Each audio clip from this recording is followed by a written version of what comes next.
Bom, hoje a gente vai começar então a nossa aula, né? A gente já falou sobre citologia, entendemos sobre estudos de células, né? Fechamos na última aula, então, né? Toda a parte de célula.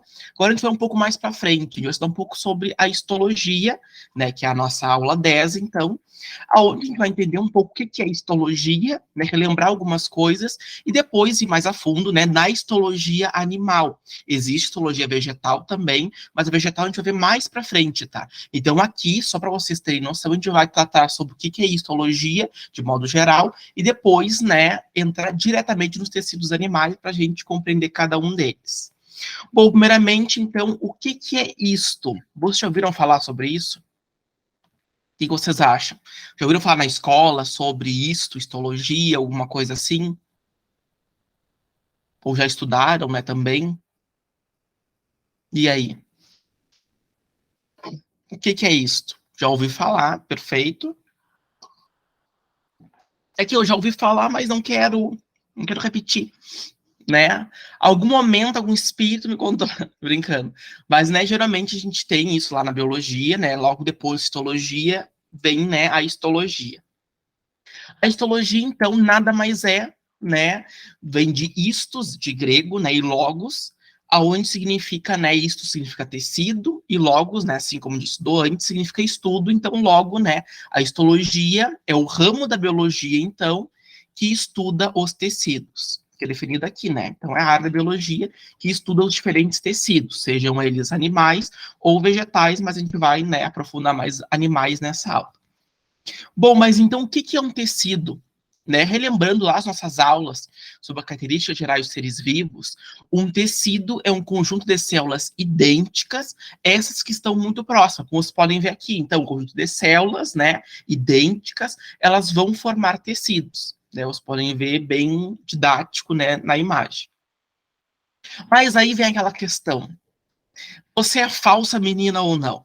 Bom, nós temos, né, brincadeiras à parte, nós temos tecidos que a gente considera como verdadeiro, né, que no caso são dos animais e das plantas, e temos tecidos que nós consideramos falsos, né, ou pseudotecidos, que é o nome que a gente dá para tecido falso, quando nós, né, não temos um tecido verdadeiro, que é o caso, né, das algas e também dos fungos.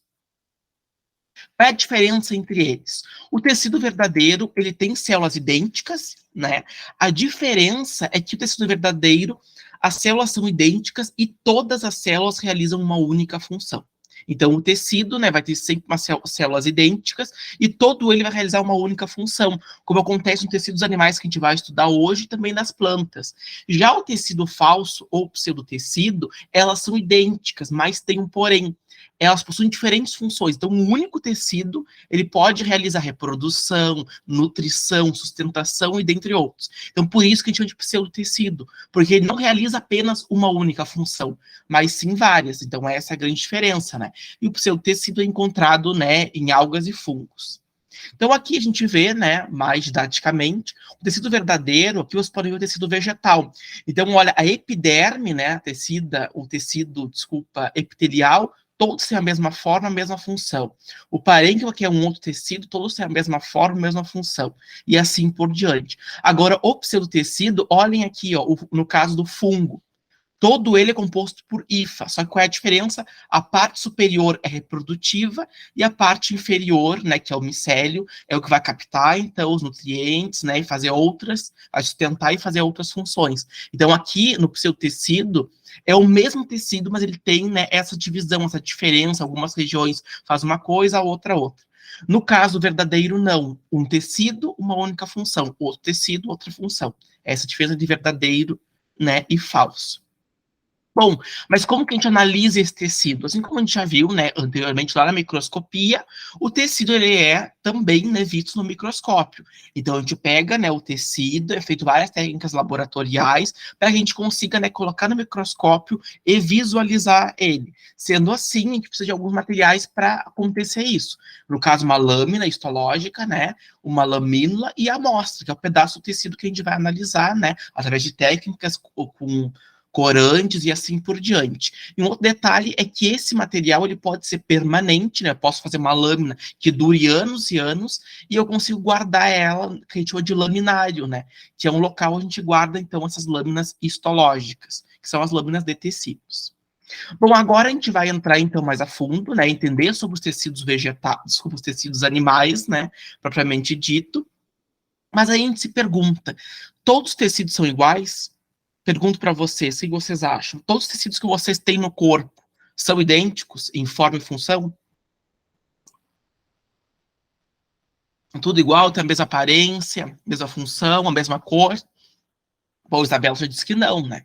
E realmente, nem todo. Vocês podem ver, né, até lá na anatomia, que o meu tecido do coração, né, os tecidos do coração, eles são um pouco diferentes do meu tecido do intestino, e assim por diante. Então, nem todos são iguais. A gente tem que lembrar, então, que células diferentes formam tecidos diferentes. Como vocês podem ver aqui, ó, a célula do tecido muscular é dessa forma e função, a célula, né, do tecido sanguíneo ela é daquela outra forma, do tecido ósseo, tecido conjuntivo, né, e assim por diante.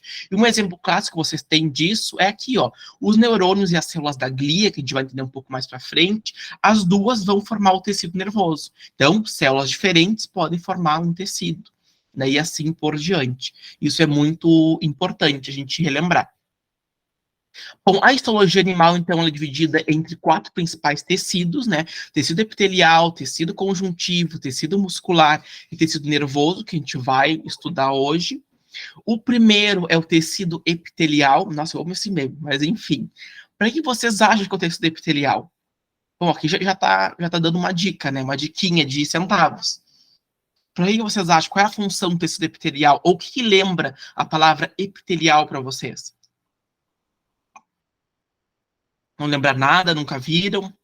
Ou já ouviram falar? Olha, boa. Parece muito com pele, né? Epitelial. Tá muito atrelado com pele. Bom, a gente vai chegar lá. O tecido epitelial, né, se a gente for lá para a própria palavra epitélio, ele significa, né, epi vem de acima e telo, né, da origem grega, vem de tecido crescente. Então, ou seja, né, de forma mais literal, seria aquele tecido que cresce acima de outro, servindo de proteção, que é o que o meme trazia, né, a mulher lá se protegendo.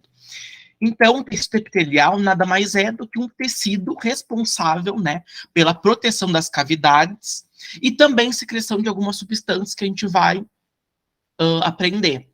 E nesse caso, ele tem células extremamente unidas, geralmente uma colada na outra, né? Porque ele precisa proteger, e se ele precisa proteger, ele precisa barrar outras substâncias, por isso que ele é extremamente unido. Pode ser classificado conforme a sua função, né? E eles vão variar conforme o animal que a gente está analisado. Deixa eu aceitar aqui. Boa noite, Tassiele, tudo bem? E é bem isso, Isabel, o tecido epitelial, né, ele vai estar... A pele tem tecidos epiteliais, porque não tem um único tecido, tá? Tem mais de um. O tecido epitelial, ele vai servir não apenas para a pele, mas ele vai, né, proteger outras cavidades. Todos os órgãos, ele tem a parte externa, né, com o tecido epitelial, porque precisa proteger. Então, por isso que o tecido epitelial não é apenas na pele. A pele tem tecido epitelial, mas ele está, né, presente em outros órgãos e outros sistemas também. Bom, nós podemos classificar o tecido epitelial de 2 formas, em relação à sua função, né, e forma. Primeiramente, de revestimento, que é aquele tecido responsável por revestir e proteger essas cavidades. E o segundo caso, que é o tecido glandular, que aí ele não vai revestir nem proteger as cavidades, mas sim ele tem a função, né, de secretar ou produzir substâncias e produtos. Né? Então, todos os produtos que nós temos, né, no caso, as enzimas e assim por diante, são produzidos por esse tecido epitelial glandular, que ele é muito importante para isso. Bom, depois nós temos, né, o tecido epitelial de revestimento, parei só um minutinho.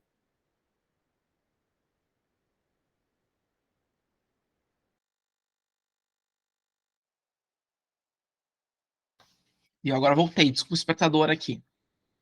Bom, o tecido epitelial de revestimento, como eu falei anteriormente, é responsável, então, por revestir essas cavidades, né, principalmente órgãos, tanto internamente quanto externamente. Ela também possui células extremamente unidas, né? A gente pode classificar elas conforme a sua forma e também o número de camadas. E geralmente a gente chama, né, esse tecido epitelial de revestimento de epitélio. Então, muitas vezes vocês vão, né, aprender a identificar eles só chamando de epitélio. E eles vão variar também conforme o animal que a gente está analisando, né? E nem todos os animais são iguais, assim como os tecidos, eles vão variar. Então, o epitélio glandular, como vocês podem ver aqui, ele tem essa função, então, de secretar, produzir as substâncias. Eles podem formar ductos, como vocês podem ver aqui na imagem, nós temos uma glândula à da direita, onde, né, forma um ducto, e já da esquerda não, ela não forma nenhum ducto, né, que são esses buracos. E ela vai ser classificada conforme o local e forma de secreção. E nós chamamos, né, comumente de glândulas, mas glândulas nada mais é do que um tecido epitelial glandular. E elas também vão variar conforme o animal que a gente está analisando. Agora a gente vai falar um pouco sobre o tecido conjuntivo. E para que vocês acham, para que serve o tecido conjuntivo? Qual seria a função dele? Esse filme também é muito bom, né, e é sobre isso. O que vocês acham? Chutariam? Que a palavra remete para vocês? Conjuntivo. Ninguém quer chutar? Juntar conjunto, perfeito. Ele tem essa ideia, grupo, juntar. Aquele que tá, se ele fosse um amigo, aquele que tá sempre com a galera, sabe? Sempre junto, sempre, né, aproximado. Então, realmente, vem essa palavra conjunto, em conjunto com os outros. Por isso que a gente chama, né, de conjuntivo. Ele nada mais é, então, do que um tecido, né, que é responsável por preencher e sustentar as cavidades no corpo. Ele possui diferentes células, então aqui tem uma diferença, né? No outro, as células são, né, iguais, extremamente unidas. Aqui não. Aqui nós temos diferentes células em um único tecido, né? Eles podem estar até em subtecidos, né, em outras classificações. E podem ser classificados, né, em relação à sua forma e função, e vão variar conforme o animal que a gente está analisando. Ele realmente está sempre em conjunto, né? Ele sempre vai estar entre os outros tecidos. Porque lembre que um órgão é um conjunto de tecidos, então nesse conjunto de tecidos que nós temos, né, o conjuntivo ele é essencial para isso. Ele vai, né, sustentar os outros tecidos e também preencher essas cavidades. Ele pode ser classificado, né, de duas grandes formas, que é o tecido conjuntivo propriamente dito e o tecido conjuntivo especial, que a gente vai ver agora, né, essas denominações. O propriamente dito é responsável, então, por, né, sustentar e nutrir os demais tecidos, e possui diversas células, né? Então, vocês podem ver aqui nessa imagem, nós temos fibroblasto, que é uma célula, tem plasmócitos, tem adipócitos, tem, né, várias células em um único tecido. E eles vão fazer, então, essa ligação e preenchimento entre os demais tecidos. E eles são classificados conforme, né, a concentração de fibras que eles possuem, variando também conforme o animal que está sendo analisado. E ele é muito importante na questão da nutrição, porque alguns tecidos não têm vascularização, né? Não passa o sangue diretamente nele. Então, o tecido conjuntivo, ele vai pegar os nutrientes que está no sangue e vai, né, passar para os outros tecidos. Por isso que ele está sempre em conjunto, ele é muito importante para os outros tecidos, né? Então, ele traz essas substâncias, né, nutre eles, além de sustentar também. Então, esse tecido, né, propriamente dito, ele vai se dividir, né, em outros dois tecidos, que é o denso, que é aquele responsável por sustentação, né, ou seja, ele tem maior concentração de fibras, enquanto que o frouxo, esse sim, é responsável pela nutrição. Ele tem uma concentração um pouco menor de fibras, porque imaginem, né, se eu tenho muitas fibras, o sangue, né, e os nutrientes vão ter uma dificuldade maior para passar para os outros tecidos. Então, por isso que ele é mais frouxo, enquanto que o denso, ele é exatamente para sustentar, né, ajudar com que as cavidades fiquem sustentadas, né, não caiam e assim por diante. Então, aqui vocês têm uma ideia, né? Ou mais à esquerda, nós temos tecido conjuntivo denso, com as fibras, né? Isso aqui é uma histologia, tá? É o material original de um tecido, né? Denso. Enquanto que aqui, ó, mais à direita, nós temos tecido frouxo, né? Vocês podem ver que ele é mais, né, esbranquiçado, né? Ou seja, as células são mais espaçadas, e aí, né, onde realmente há a nutrição dos demais tecidos. Bom, já o tecido conjuntivo especial, ele é um pouco diferente. Ele tem essa palavra especial por quê? Porque ele é especializado.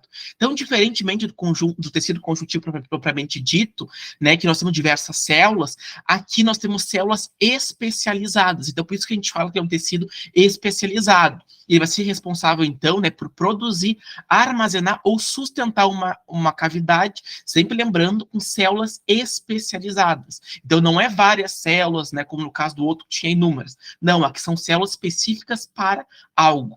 E ele vai, né, variar conforme a sua forma e função, e também como o animal que a gente está falando. Então, primeiramente, a gente pode, né, classificar ele de 3 formas: adiposo, cartilaginoso ou ósseo. O adiposo é aquele responsável, né, por armazenar a gordura, que são os lipídios, né? Então, é aquele tecido conjuntivo que ele vai pegar os lipídios, as gorduras que a gente, né, come e tudo mais, e vai armazenar. Então, a gordura que nós temos, né, do nosso corpo é por causa desse tecido. Então, esse tecido ele armazena essa gordura porque a gordura ela é muito necessária para a produção de energia. Então, se eu tenho energia, né, e eu consigo armazenar esses açúcares e lipídios, eu vou armazenar na forma de gordura, no tecido adiposo. Então, o tecido adiposo, ele é, né, esse lugar onde eu armazeno essas substâncias, para que, se caso eu precise algum dia, eu vá pegar lá a gordura, né, queimar e produzir a minha energia. Enquanto que o segundo tecido, cartilaginoso, ele tem a função, né, a responsabilidade pela flexibilidade. Então, né, ele possui muitas fibras e essas fibras vão dar essa flexibilidade para os tecidos, né, e principalmente para o ser vivo. Então, né, um belo exemplo, a nossa orelha é composta de tecido, né, cartilaginoso, algumas partes do joelho, né, as juntas do joelho também tem tecido cartilaginoso para dar essa flexibilidade, né, as nossas mãos também têm, e isso é muito importante. O último é o tecido ósseo, ele é responsável, então, pela sustentação dos corpos dos seres vivos, né? Através do quê? Através da concentração de sais. O principal sal que a gente sempre fala, né, de origem mineral, que a gente sempre fala na questão do tecido ósseo, é o cálcio. Então, né, sempre se lembrem lá do médico ou dos pais de vocês. Ai, tomem leite, né, para ter os ossos bons. O que significa isso? O cálcio, ele vai estar lá, né, no tecido ósseo e vai dar, né, ele vai estar compacto lá, e essa compactação do cálcio associado a outras substâncias que vai dar essa sustentação nos seres vivos. Por isso que esse tecido, ele é muito importante.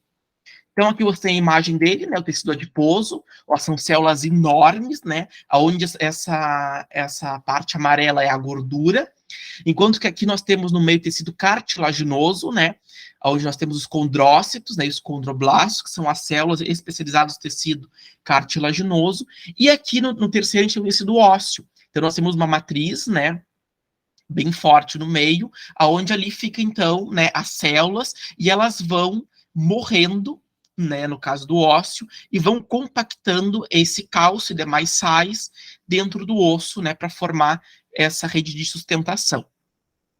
E nós temos mais 2 tecidos especiais, que é o hematopoético, que é responsável, então, pela produção dos glóbulos, tanto brancos quanto os vermelhos, que são as células sanguíneas, né, e também de defesa. Então, glóbulos vermelhos, células sanguíneas, glóbulos brancos, células de defesa. Já o sanguíneo, ele é responsável pelo transporte dessa substância. Muitas vezes a gente confunde, né? Ah, tecido sanguíneo que produz células sanguíneas. Não, quem produz células sanguíneas é o hematopoético. O sanguíneo é responsável apenas pela produção, pelo transporte, né, dessas substâncias.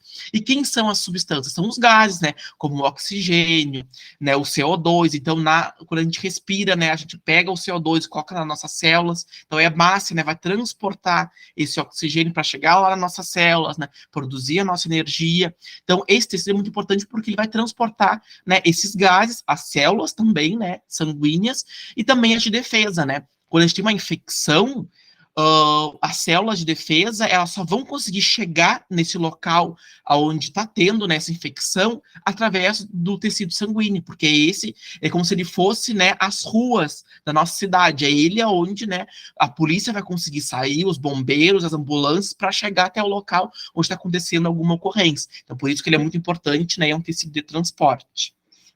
Então, aqui vocês podem ver, né, à esquerda nós temos tecido hematopoético, né, geralmente ele está lá na medula óssea, que é onde é produzido, tá, no caso, os glóbulos brancos e vermelhos, e aqui mais à direita nós temos o tecido sanguíneo.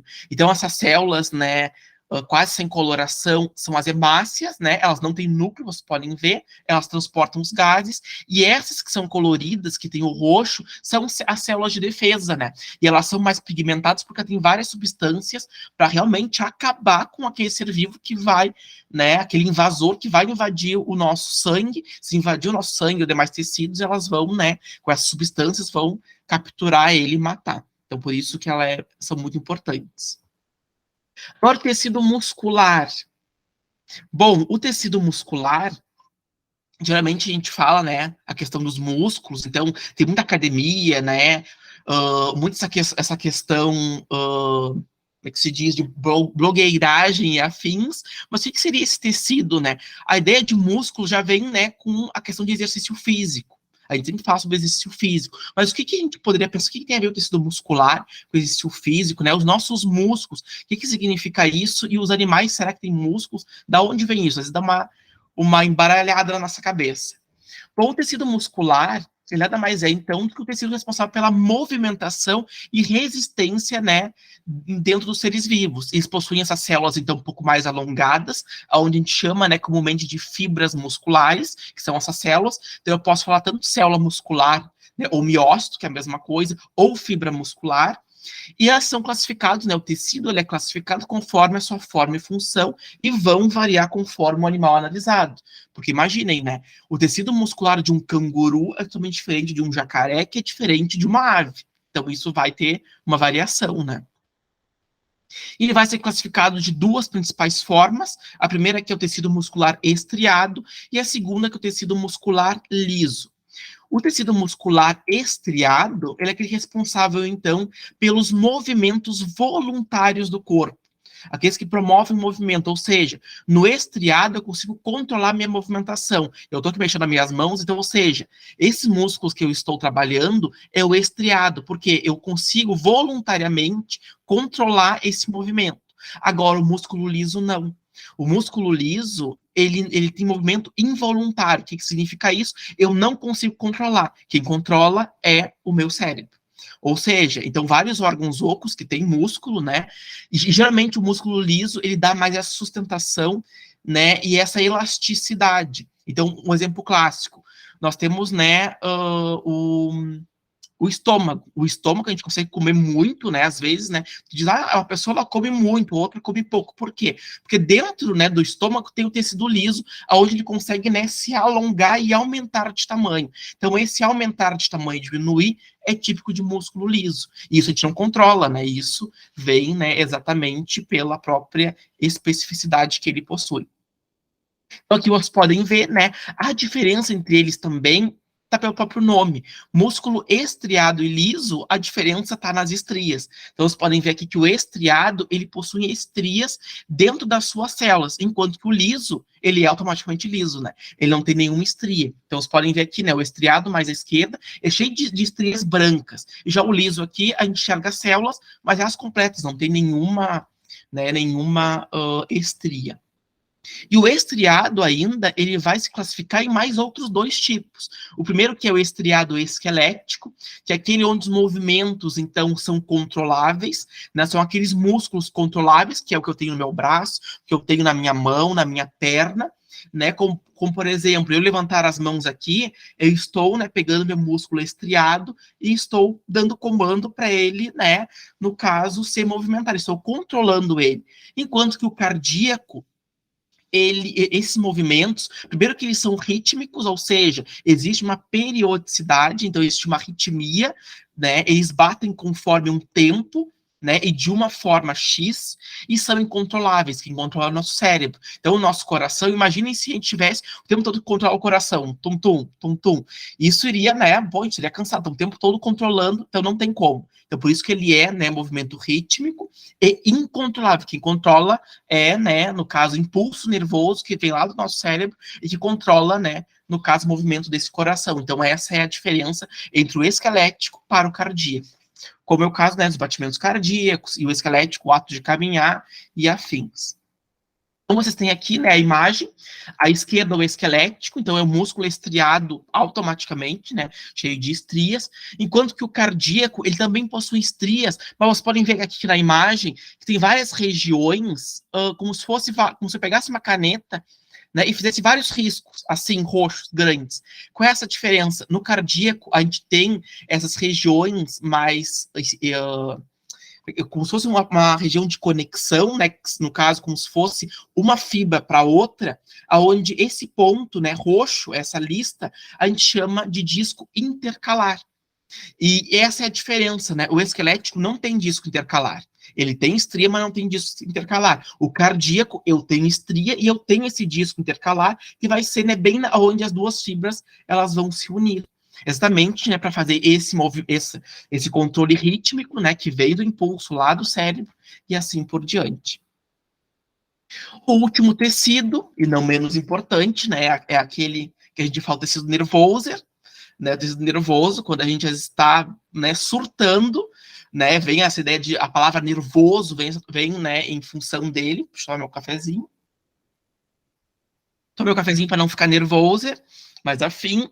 Então, geralmente tem essa ideia, né, de tecido nervoso, com ficar nervoso, né, eu estou com os nervos à flor da pele. O que significa isso?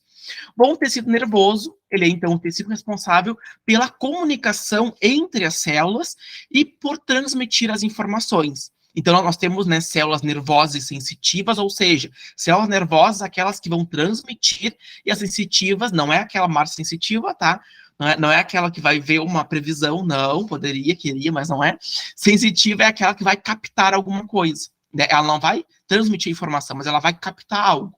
E elas são classificadas, né, conforme o sistema que está presente. Então, nós temos dois tipos de sistema, né, que a gente vai ver mais para frente. Então, conforme o sistema, ele vai ter um nome diferente. E vai variar conforme o animal. O tecido nervoso de uma barata é diferente de um humano, que é diferente de um grilo, e assim por diante.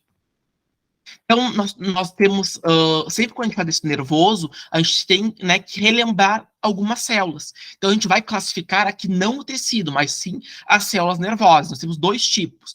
Os neurônios, que são aquelas, então, que vão transmitir as informações, e temos as outras células, que chamam de células da glia, que são aquelas que vão nutrir e proteger os neurônios. Então, no tecido nervoso, a gente tem esses dois tipos de células. Aquelas que transmitem uma informação e aquelas que protegem o neurônio, né, essa que está transmitindo, e que vai, né, nutrir ele.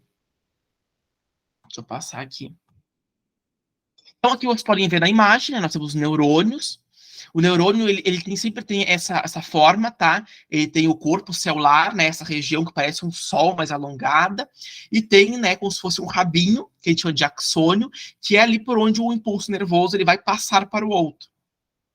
Já aqui nas células da glia, nós temos diversas células, né, como a micróglia, né, células de Schwann, astrócitos e assim por diante, que dependendo da onde eles estão, elas vão proteger, né, esses neurônios e também, e acima de tudo, nutrir eles, né, trazer os nutrientes para que eles consigam sobreviver. Mas a gente falou sobre isso, né, sobre tecido nervoso e tudo mais, mas como que isso ocorre? Bom, a gente já falou mais ou menos sobre percepção, resposta, e isso está exatamente ligado com o impulso nervoso. Então, as células nervosas, elas vão transmitir as informações, e essa transmissão a gente chama de impulso nervoso. Então, transmitir informações do impulso nervoso é a mesma coisa. Tá? E o que acontece nesse impulso nervoso? Então, um neurônio, tá? Ele tem lá, imagine o corpo celular, tá? Aquela região ali mais azul, o sol, tá? Ele vai receber alguma informação e ele vai passar para outra célula, para o outro corpo celular, tá? Para outra cabecinha azul, através, então, né, do axônio. Então, depois a gente vai ver lá na bioquímica, né, como que isso ocorre, que é um pouco mais complexo, mas essa informação sempre é passada do corpo celular axônio próximo neurônio. Aí o próximo neurônio vai captar, né, pelo corpo celular e vai passar para a próxima, e assim por diante. Por isso que quando a gente machuca a ponta da mão, o que é a dor? A dor é exatamente, né, a informação que a gente se cortou, assim por diante, que vai chegar até o cérebro e vai voltar. Então, essa informação, ela chega, né? A gente vê que já quem está sentindo dor. A pessoa que não sente dor, né? Existem doenças, né? Onde as pessoas não sentem dor, é quando elas, né? Não, os neurônios delas não conseguem passar essa informação. E aí isso aí é uma doença grave, tá? Porque imagine, a pessoa se corta e ela não sabe que ela se cortou. Por isso que a dor, ela é muito importante para os seres vivos. Porque exatamente tu sabe, né, aonde está doendo e assim por diante. Então o impulso nervoso é sempre isso, né? Essa informação, ela vai ser passada através, né, do corpo celular, passa pelo axônio e vai para o próximo. E essa passagem entre um neurônio e outro, a gente chama de sinapse. Então, né, sinapse é essa passagem, né, entre o axônio de um e o corpo celular de outro. Resumindo, mais resumido possível, a cabeça do neurônio vai passar a informação pelo rabo e passa para o próximo, e assim por diante. Não ficou muito bom essa palavra, mas enfim, é sobre isso. E nós vamos, então, como eu falei anteriormente, né, classificar o sistema nervoso conforme o sistema que ele está. Então, nós temos dois principais sistemas, né, no caso dos seres vivos. Sistema nervoso central, que vai ser aquele responsável, então, por processar essas informações, os impulsos recebidos, e o sistema nervoso periférico, que é aquele que é responsável por transmitir as informações e também impulsos. Né? Aqui vocês podem ver, né? Então, o sistema nervoso central, ele é composto pelo encéfalo e medula espinhal. Então, é aqui aonde ele vai processar todos os impulsos e informações que está chegando até ele, e por aonde chega? Através do sistema nervoso periférico, né? Que são esses nervos, então, que vão sair, né, da medula e vão chegar até diversas regiões. Então, né, na minha mão, eu tenho células sensitivas, tenho neurônios partindo delas, e esses neurônios eles vão se ramificar até chegar à minha medula espinhal, que é isso que vocês estão vendo na imagem. E aí, quando eu me corto, né, ou eu bato a minha mão assim por diante, essa informação ela chega até a minha medula espinhal, e se caso for uma informação muito grave, ela parte da medula espinhal e vai para o cérebro. Mas a maior parte delas não chega ao cérebro, tá? A medula espinhal processa e vai dar uma resposta sobre isso, que é o que a gente vai ver. Então, né, vocês podem ver aqui, sistema nervoso central, o encéfalo é a medula espinhal, e já o periférico, os nervos, né, que partem da medula espinhal e vão para todas as outras regiões. Na prática, e o resumo do resumo, né, como acontece esse impulso. Então, quando a gente está, né, cozinhando algo, até mesmo, não cozinhando, né, mas quando a gente toca uma superfície quente, o que acontece? Primeiro, quando a gente toca na superfície quente, né, a fase de estímulo, ou seja, eu estou captando, né, esse aumento de temperatura através da minha mão. Então, as células da pele, elas vão perceber esse estímulo através das células, aquelas sensitivas que eu falei para vocês. Então, as células da minha pele vão dizer, opa, né, tá acontecendo alguma coisa aqui, tô botando temperatura. O que ela faz? Ela passa essa informação para os neurônios, que vai chegar, né, até lá a medula espinhal, e lá ele vai processar isso, ou seja, ele vai resolver esse babado aí, vai dizer, opa, vamos resolver. O que ele faz aqui nesse caso? Se eu estou tocando uma superfície quente e eu posso me queimar, né, posso danificar o ser vivo, eu tenho que ter uma resposta para isso. Então, né, os neurônios chegam na medula do espinhal, a medula espinhal vai dizer, opa, pelo amor de Deus, criatura, tira a mão daí. O que ela vai fazer? Vai mandar essa resposta, essa informação lá para os meus músculos da mão, para que ele tenha um comportamento de retrair. Então, vocês nunca viram que às vezes a gente, né, por espontânea vontade, a gente toca uma coisa quente, faz assim, né? A gente não fica tipo assim, ai, tá queimando, que maravilha, segue baile, ou espera para até perceber, não. Por quê? Porque o nosso corpo, né, de todos os seres vivos, ele é altamente eficaz para isso. Então, se ele percebe alguma coisa que não está indo bem ou que possa prejudicar ele, ele vai ter essa resposta. Por isso que lembra que eu falei para vocês anteriormente, né, que a vida é perceber, né, e tu percebe um estímulo, podendo respondê-lo ele ou não, é isso aqui na prática. Então, né, esse ato de responder um estímulo é o que acontece aqui. Mas lembrem vocês que às vezes eu posso ter um estímulo e eu posso não responder, eu posso ignorar, sabe? Sabe quando a gente recebe alguma mensagem de uma pessoa que a gente está de saco cheio, digo assim, ai, nem vou responder essa pessoa, né? Não quero, dá uma ignorada, o nosso sistema também faz isso. Um exemplo clássico. Sabe quando a gente compra um sapato, ele tá mais apertado, sabe? Sapato novo, geralmente, ele aperta o dedo. Você percebeu que quando a gente tá com esse sapato, no início começa a doer, né? Então aperta, dói, a gente fica com aquela sensação ruim, chata. Mas podem ver que se vocês ficarem por um tempo com aquele sapato, vocês não vão sentir mais dor. Então, vocês podem caminhar, pular, que não sente dor. Vocês só vão voltar a sentir dor quando vocês tiram o sapato. Por quê? Porque as células, né, do pé de vocês, sensitivas, elas perceberam que vocês estavam percebendo, né, esse aperto, né, estava realmente apertando, estava doendo. Só que o que acontece? Ele chega até a medula espinhal e vai dizer, opa, tá, está doendo, mas isso é algo muito ruim, pode ser aguentado? Opa, pode, né, eu tenho tecidos e tudo que possa aguentar. Isso não vai rasgar o meu pé. Então, o que ele faz? Manda, né, no caso, ignorar esse estímulo. Por isso que a gente, né, no caso, a gente não retrai o pé automaticamente, mas sim a gente para de sentir dor e só volta a se sentir quando a gente tira o sapato, porque aí as células, né, e o pé ele volta ao estado normal. Então sempre lembrem disso. Eu posso responder o estímulo, que é esse caso da mão, ou eu posso não responder, que é o caso do aperto do pé, tá? E a aula de hoje, gente, é isso. Espero não ter falado muito. Eu quero ouvir agora um pouco vocês.